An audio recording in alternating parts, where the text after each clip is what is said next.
kỳ sân ron trong u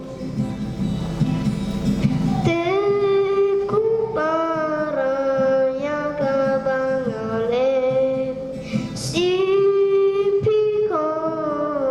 shi sha kenya dei la da nga u si nga sa ki za trong pi pi ru le kum ju pa sa ya ki ve ru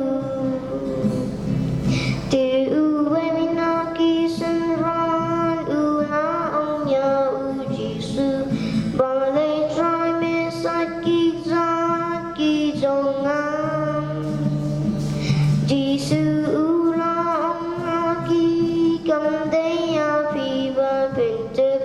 hin rei le kum ju ba sa ya ki ve ru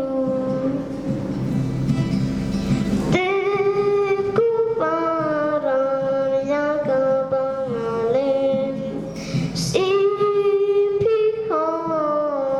shi sha kenya dei la da na u si nga sa ki za trong pi pi ru le kum ju ba sa ya ki ve ru u petro su la pen e me nom sa ki za trong nga na mar ka ni u smo ka long ka bam dei la da ngam sa za trong mi ji su u la ong ha ki men nom long shu sin ran bat nong bu trong nga te ku para ya ka bangale si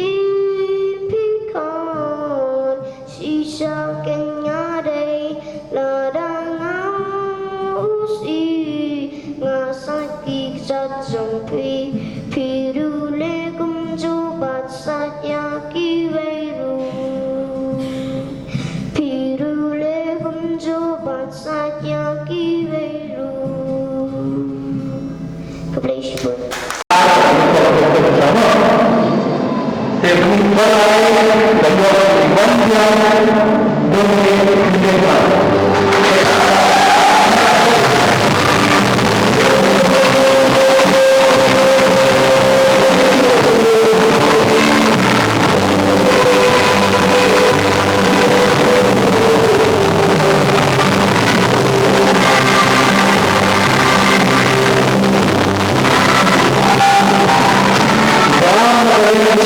dari Regional Excellent Dance School.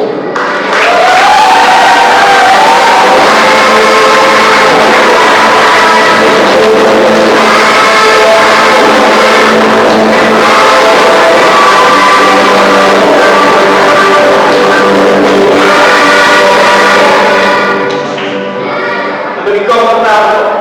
bagian nanti kuno boyo. Oke, kita ini. Balik tayo dari Mingisara Meksik.